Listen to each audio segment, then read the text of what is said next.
বাম দিকে তাকায় কান্দে যে আমার সন্তান। আমরা কি কার সন্তান? আদমের সন্তান। আমরা জাহান্নামে চলে যাব। জাহান্নামে দেখে যে আমার সন্তান আজকে জাহান্নামে আছে, কষ্টে আছে, দুঃখে আছে, এই দেখে আদম আলাইহিস সালাম কাঁদতে থাকে। আর যখন ডান দিকে তাকায় দেখে তার সন্তানগুলি জান্নাতের মধ্যে আরাম এসে আছে, সুন্দরভাবে আছে, ভালোভাবে আছে, জান্নাতের খুশ নেয়ামতগুলি বক্ষণ করতেছে। এই দৃশ্য দেখে আদম আলাইহিস সালাম খুশি হয়ে যান, তখন উনি হাসতে থাকে। আদম আলাইহিস সালাম খুশি হন, বিদায় হাসেন। জান্নাতি লোক দেখে জাহান্নামী লোক।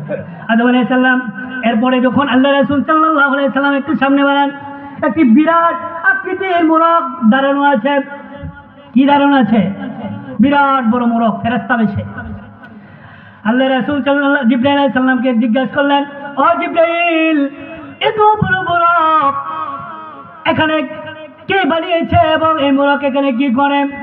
জিবরাইল বলেন, ইয়া রাসূলুল্লাহ, ইয়া হাবিবাল্লাহ, এই প্রথম আকাশের মধ্যে যখন আমরা দুনিয়ার মধ্যে মানুষ রাত্রবেলা হয়ে যায়, রাত্র হয়ে যায়, সকল মানুষ ঘুমিয়ে যায়, ঘুমানোর পরে যখন সুবে সাদিক হয়, সকাল হয়, ওই ফেরেশতা, ওই মোরগ বেশি ফেরেশতা, বিরাট বড় মোরগ আকাশ থেকে একটা ডাক দেয়, সুবহুল কুদ্দুস।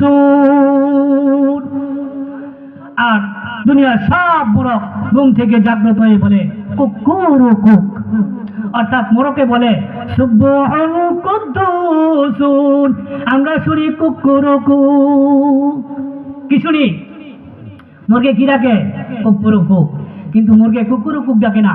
রাত্র যখন গভীর হয়ে যায়, সন্ধ্যা হয়ে যায়, সকাল হয়ে যায়, মোরগ আল্লাহর ওই ফেরেশতা বেশি মোরগ যখন ডাক দেয়, সকল দুনিয়ার সকল মোরগের ঘুম ভেঙে যায়। ঘুম ভেঙে যাওয়ার পরে আল্লাহর শুকরিয়া আদায় করে আর বলে সুবহুন কুদ্দুসুন। এই ডাকে দুনিয়ার সকল মোরগের ঘুম ভেঙে যায়। ভেঙে যাওয়ার পরে দুনিয়ার সকল মোরগ বলতে থাকে সুবহুন কুদ্দুসুন। তখন সব মোরগ বলে কুকুরুকু। আমরা শুনি কুকুরুকু, কিন্তু বলে সুবহুন কুদ্দুসুন।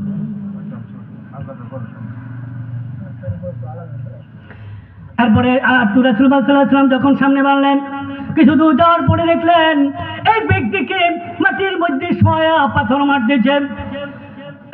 জিবরাইল আলাইহিস সালামকে জিজ্ঞেস করলেন, ও জিবরাইল, ওই লোকটিকে কেন তাকে এইভাবে শাস্তি দেওয়া হইতেছে?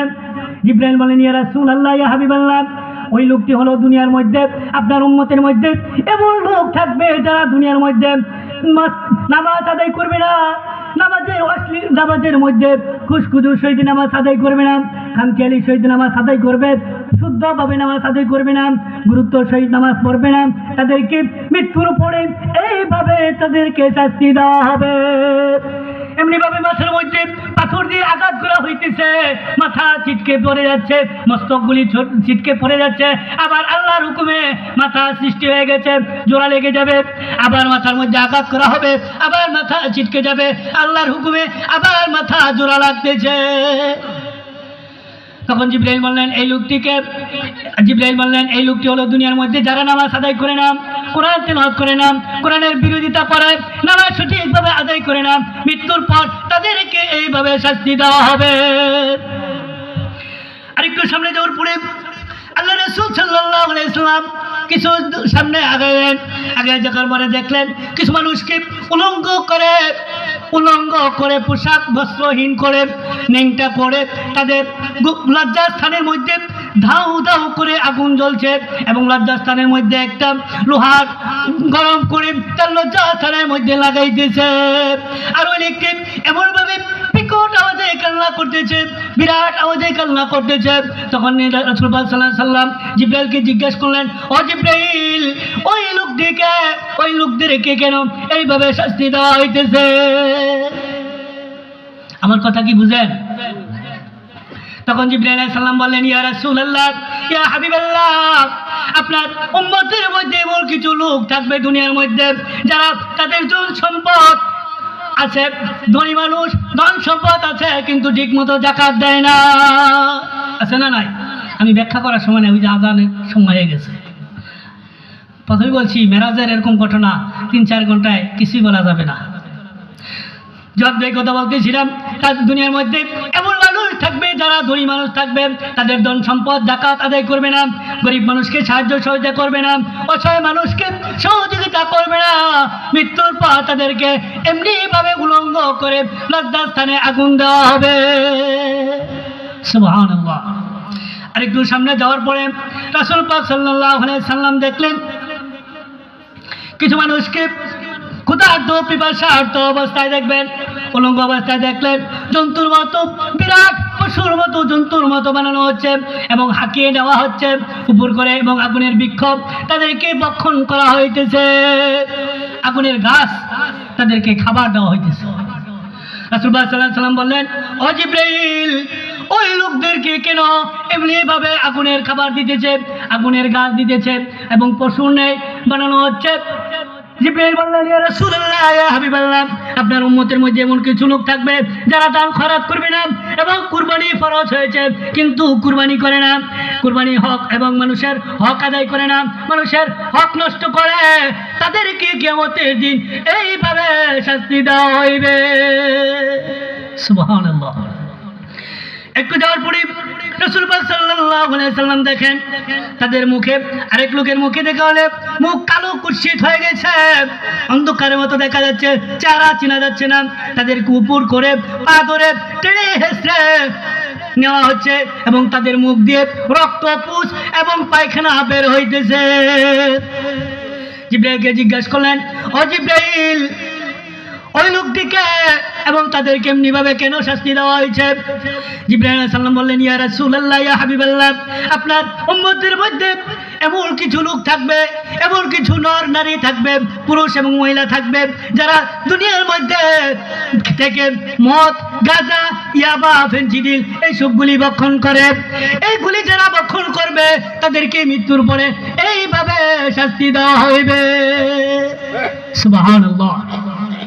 আরেকটু সামনে যাওয়ার পরে দেখা যাচ্ছে বিরাট আকৃতি আকারে লোক দাঁড়িয়ে আছে এবং পেটটা থাকবে মটকির মতো। মটকি চিনেন তো? বিরাট বড় মটকি, আগেকার ছিল, এখন মনে হয় নাই, বিরাট বড়। আর তার পেটটা এরকম বড় থাকবে মটকির মতো।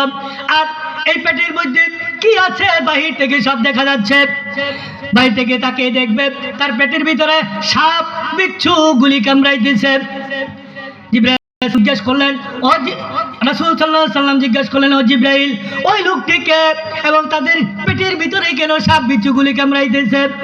তখন জিবরাইল সাল্লাম বললেন, ইয়া রাসূলুল্লাহ, ইয়া হাবিবাল্লাহ, আপনার উম্মতের মধ্যে এমন কিছু লোক আছে, এমন কিছু লোক থাকবে যারা দুনিয়ার মধ্যে সুদ এবং ঘুষ গ্রহণ করবে।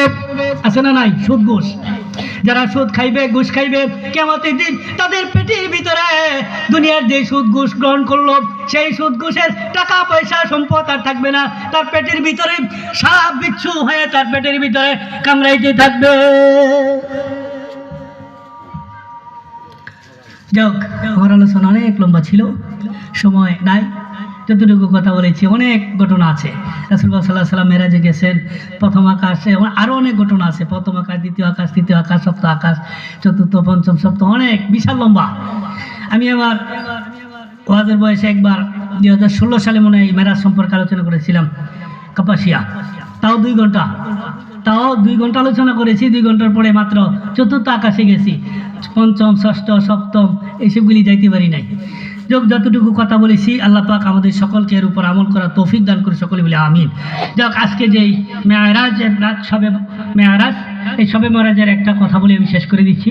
সবে মেরাজের রাত্রে রাসূলুল্লাহ সাল্লাল্লাহু আলাইহি ওয়াসাল্লাম বলছেন, এই রাত্রে যারা ইবাদত করবে এবং আল্লাহর কাছে কান্নাকাটি করবে, দোয়া করবে, আল্লাহ পাক তার পিছনে সমস্ত গুনাহ মাফ করে দেবেন। সকলে বলি সুবহানাল্লাহ। তাহলে আমরা ইবাদত করার চেষ্টা করবো। আর আমরা যেহেতু মাহফিলে আসছি, ইবাদতের কাজেই জড়িত আছি, ইবাদতে আসি, আল্লাহ পাক যেন কবুল করেন। সকলে বলি আমিন। সুন্দর একটা দিনে মাহফিল দিয়েছেন, সুন্দর একটা রাত্রে, আল্লাহ পাক যেন এই মাহফিলকে কবুল করেন, আমাদের সকলকে কবুল করে। আর যতটুকু কথা বলেছি ভুল বেয়াদবি হলে ক্ষমা চাই আপনাদের কাছে এবং আল্লাহর কাছেও ক্ষমা চাই, আল্লাহ যেন ক্ষমা করে দেন এবং আপনাদের সুস্বাস্থ্য কামনা করে সকলের আমি এখানে বিদায় দিচ্ছি। আমার জন্য দোয়া করবেন খাস করে। আর আমি একটা মাদ্রাসা করেছি, মহিলা মাদ্রাসা, আমার মাদ্রাসার জন্য দোয়া করবেন, আল্লাহ যেন আমার মাদ্রাসা কবুল করে। এই বলে আমি আমার আলোচনা শেষ করছি। আসসালামু আলাইকুম ওয়া রাহমাতুল্লাহি ওয়া বারাকাতুহু।